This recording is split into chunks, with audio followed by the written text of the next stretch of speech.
अस्सलामुअलैकुम जी।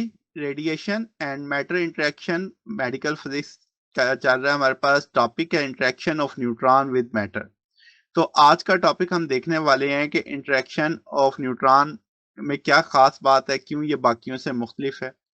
तो न्यूट्रॉन क्या है? फंडामेंटल हेड्रॉन होता है, यानी स्ट्रॉन्ग न्यूक्लियर फोर्स ये वैसे एक्सपीरियंस करता है, और इसकी प्रॉपर्टीज, इस जो इंटरेक्शन विद मैटर है वो बहुत मुख्तलिफ हैं उनसे जो चार्ज पार्टिकल हैं और फोटॉन है। अगर हम रेस्ट मास की बात करें तो 1.675 10 की पावर -27 kg है। एनर्जी की लैंग्वेज में बात करें तो 939.565 मेगा इलेक्ट्रॉन वोल्ट पर सी स्क्वायर है। तो ये प्रोटॉन के मास के तकरीबन तकरीबन है, और एफिशिएंट एनर्जी ट्रांसफर करता है इलास्टिक कोलिजन में जब ये हाइड्रोजन से हिट करता है। चार्ज इस पे कोई नहीं होता, तो इस पे कूलम इंटरेक्शन भी नहीं होगी। ये ज्यादा डीप पेनिट्रेट कर पाता है मैटर में। स्पिन इसकी हाफ होती है, तो स्पिन डिपेंडेंट न्यूक्लियर फोर्सेस में ये पार्टिसिपेट करता है। मैग्नेटिक मोमेंट की बात करें -1.913 होता है, तो वीक इलेक्ट्रोमैग्नेटिक इंटरेक्शन इससे पॉसिबल होती है।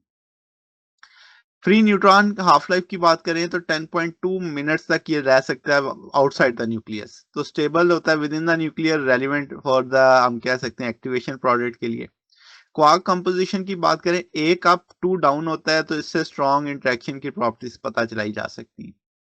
अब न्यूट्रॉन के बारे में कहा जाता है ये इनडायरेक्टली आयनाइजिंग पार्टिकल है, क्योंकि प्रोटॉन, इलेक्ट्रॉन या अल्फा पार्टिकल होते हैं, इन पे आपके पास, यानी इस न्यूट्रॉन पे तो कोई चार्ज नहीं होता। फंडामेंटल प्रॉपर्टी है, यानी आपके पास अगर हम के न्यूट्रॉन डायरेक्ट इंटरेक्ट नहीं करता इलेक्ट्रॉन के साथ कूलम फोर्सेस से, वो इलेक्ट्रॉन के क्लाउड से गुजर जाता है बगैर टकराए, वो जाता है किसके पास? न्यूक्लियस के पास। तो हम कहेंगे जो इंटरेक्शन मैकेनिज्म है, न्यूट्रॉन इंटरेक्ट करता है न्यूक्लियस से, वहां से सेकेंडरी चार्ज पार्टिकल यानी proton, alpha particle, heavy nuclei और गैमा रे वगैरह आते हैं, वो प्रोड्यूस करते हैं इलेक्ट्रॉन। तो ये जो सेकेंडरी पार्टिकल हैं ये रिस्पॉन्सिबल हैं बेसिकली एक्चुअल आयनाइजेशन के। तो हम कहेंगे जो एनर्जी डिपॉजिट करते हैं टिश्यू में, तो आपके पास इसलिए से इनडायरेक्टली आयनाइजिंग पार्टिकल कहते हैं। तो अगर हम क्लासिफिकेशन करें न्यूट्रॉन की, उसकी एनर्जी की बुनियाद पे की जाती है, तो हम कहेंगे इंटरेक्शन मैकेनिज्म भी उसकी एनर्जी पे डिपेंडेंट कर रहे होते हैं। सबसे पहले थर्मल इलेक्ट्रॉन्स होते हैं, ये आपके पास 0.025 इलेक्ट्रॉन वोल्ट के होते हैं। ये इलेक्ट्रॉन कैप्चर डोमिनेंस में आते हैं इसकी इंटरेक्शन। फिर एपीथर्मल, यानी इसी रेंज में थोड़े ज्यादा, तो आपके पास ये रेजोनेंस कैप्चर में आते हैं। इंटरमीडिएट एनर्जी से 10 किलो इलेक्ट्रॉन वोल्ट से 500 किलो इलेक्ट्रॉन वोल्ट तक, तो ये इलास्टिक स्कैटरिंग में पार्टिसिपेट करते हैं। फास्ट न्यूट्रॉन कैटेगरी होती है 500 किलो इलेक्ट्रॉन वोल्ट से 10 मेगा इलेक्ट्रॉन वोल्ट, ये इलास्टिक प्लस नॉन इलास्टिक होते हैं। बहुत ज्यादा 10 मेगा इलेक्ट्रॉन वोल्ट से एनर्जी ज्यादा हो तो स्पेशलाइजेशन और ऑल टाइप इसमें इंटरेक्शन में कह देते हैं पार्टिसिपेट करते हैं। सबको बारी बारी देखेंगे। तो इंटरेक्शन जो न्यूट्रॉन की न्यूक्लियस से हम विजुलाइज कर सकते हैं 2 स्टेप के अंदर। पहले एक कंपाउंड न्यूक्लियस का बनना, फिर उसका डिके होना, ये बेसिक है। तो टाइप ऑफ इंटरेक्शन की बात करें तो कैप्चर प्रोसेस, जैसे आप यहाँ पे देख रहे हैं कैप्चर डोमिनेंस का लफ्ज आया हुआ है। तो न्यूट्रॉन अब्सॉर्ब हो जाता है न्यूक्लियस में, और कंपाउंड न्यूक्लियस डीएक्साइट होता है, इंस्टेंटेनियसली एमिट करता है फोटॉन या कोई दूसरा पार्टिकल।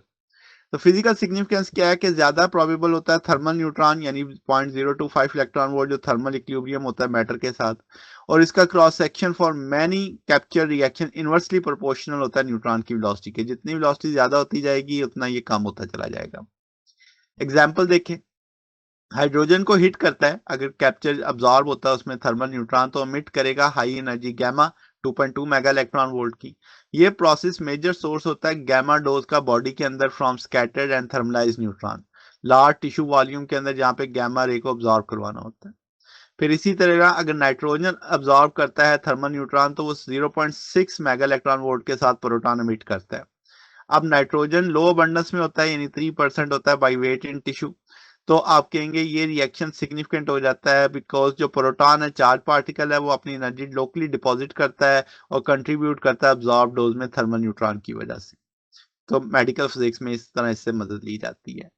फिर अगली है इलास्टिक स्कैटरिंग। न्यूट्रॉन कोलाइड करता है न्यूक्लियस से, पर न्यूट्रॉन स्कैटर्ड हो जाता है, न्यूक्लियस रिकॉइल बनता है, टोटल एनर्जी कंजर्व रहती है, न्यूक्लियस को हम कहते हैं वो ग्राउंड स्टेट में ही रहता है।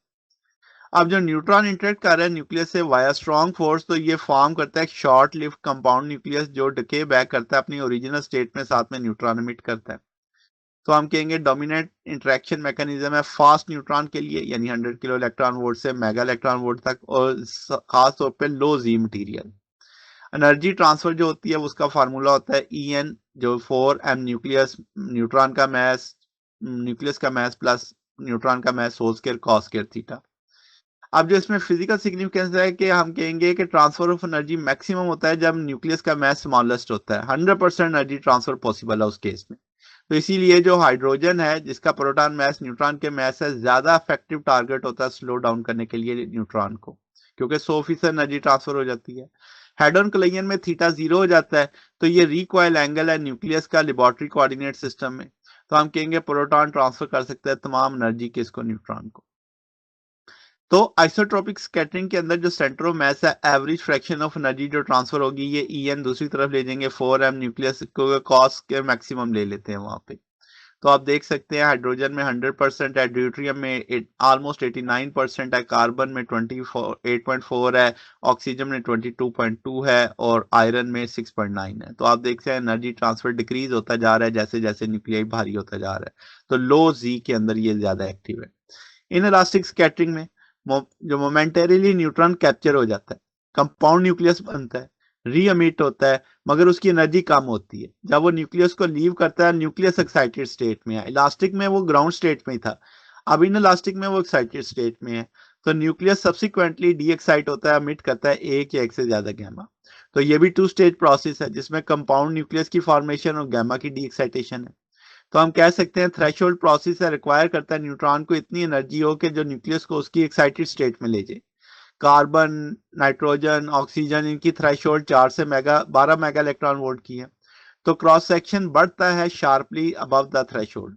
तो डोजीमेट्रिक इंपॉर्टेंस में हम कहेंगे कि लो एनर्जी न्यूट्रॉन जो कि अंडरगो करते हैं इलास्टिक स्कैटरिंग में, जैसे एक्साइटेड ऑक्सीजन है, ये ऑक्सीजन ग्राउंड पे आएगी, साथ में गैमा निकलेगा, ये गैमा रे कंट्रीब्यूट करती हैं photon dose at the distance of interaction site और अफेक्ट करती हैं ओवरऑल डोज डिस्ट्रीब्यूशन को। अब नॉन इलास्टिक कोलिजन की बात की जाए तो एक जनरल टर्म है इंटरेक्शन के लिए जहां पे आउटगोइंग पार्टिकल जो है वो न्यूट्रॉन नहीं है, इसमें इंसिडेंट न्यूट्रॉन अब्जॉर्ब होता है, कंपाउंड न्यूक्लियस डिके करता है कोई दूसरा पार्टिकल, जैसे प्रोटॉन है, अल्फा पार्टिकल है और मल्टीपल न्यूट्रॉन। तो आप कह सकते हैं जैसे यहाँ पे अल्फा मिट हो रहा है। इसकी इन इलास्टिक स्कैटरिंग में बात की जाए तो थ्रेशोल्ड प्रोसेस चार्ज में से जैसे हमने पहले बात की कार्बन और नाइट्रोजन ऑक्सीजन के लिए, तो ये प्रोड्यूस करते हैं heavy charge particle proton alpha, जिनकी एनर्जी जो लीनियर एनर्जी ट्रांसफर होती है बहुत हाई होती है, जिससे डेंस आयनाइजेशन होती है जहां वो पैदा होते हैं और हाईली रिलेटिव बायोलॉजिकल इफेक्टिवनेस आती है। स्पेलेशन की बात की जाए तो हाई एनर्जी इंटरेक्शन जहां पे इंसिडेंट न्यूट्रॉन काज करता है टारगेट न्यूक्लियस को शैटर करने में या फ्रेगमेंट इजेक्टिंग मल्टीपल पार्टिकल, जैसे प्रोटॉन है, न्यूट्रॉन है, पायोन है, अल्फा पार्टिकल है और न्यूक्लियर फ्रेगमेंट्स में। फिशन की बात करें तो rare for the most element except fissile material, तो न्यूट्रॉन इंक्लूड करता है स्प्लिटिंग इनटू फ्रेगमेंट्स और न्यूट्रॉन प्लस एनर्जी। तो हम कहेंगे physical significance high threshold process से ज्यादा होता है, तो हम कहेंगे 220 मेगा इलेक्ट्रॉन वोल्ट से ज्यादा एनर्जी होगी तो ये होगा रेलिवेंट है हाई एनर्जी फिजिक्स में, जहाँ पे कॉस्मिक रे इंटरेक्शन होती है, advance radio therapy technique use होती है, जैसे हम बोरॉन न्यूट्रॉन कैप्चर थेरेपी कहते हैं, BNCT, एपिथर्मल एनर्जीज पे। तो हम कहेंगे शील्डिंग डिजाइन है हाई एनर्जी एक्सेलरेटर के लिए। तो अब ओवरऑल अगर हम देखें कंपैरिजन करें फोटॉन इंटरेक्शन और न्यूट्रॉन इंटरेक्शन का, तो टारगेट इसमें एटॉमिक इलेक्ट्रॉन होते हैं फोटॉन में, इसमें एटॉमिक न्यूक्लियाई होता है। एनर्जी डिपेंडेंस देखें स्मूथ और प्रिडिक्टेबल कर्व्स होती हैं, इसकी इरेगुलर होती हैं और रेजोनेंस स्ट्रक्चर होता है। सेकेंडरी पार्टिकल आमतौर पे हाई स्पीड इलेक्ट्रॉन होते हैं, जबकि इसमें प्रोटॉन भी हो सकता है, अल्फा भी हो सकता है, हैवी रिकॉइल भी हो सकता है। बायोलॉजिकल इफेक्टिवनेस करें तो हम कहेंगे रिलेटिवली यूनिफॉर्म होती है, ये वेरिएबल होती है, डिपेंड कर रहा होता है कौन सा पार्टिकल बाहर आया। टिश्यू डिपेंडेंस की बात करें तो इलेक्ट्रॉन डेंसिटी बराबर होती है तकरीबन मास डेंसिटी की। तो हाइड्रोजन कंट्रोल क्रिटिकल होता है, यानी हाइड्रोजन का देखना होता है कितना मटेरियल है टिश्यू में। तो ये जनाब हमारे पास टॉपिक है, अगर आपको इसमें कोई बात पूछनी हो, डाउट हो, नीचे कमेंट्स में पूछ सकते हैं। वीडियो अच्छी लगी हो वीडियो को लाइक कीजिएगा, दोस्तों के साथ शेयर कीजिएगा, चैनल को सब्सक्राइब कर दीजिएगा। अब तक के लिए इतना ही, बाकी इंशाल्लाह नेक्स्ट देखेंगे। ओके, अल्लाह हाफिज।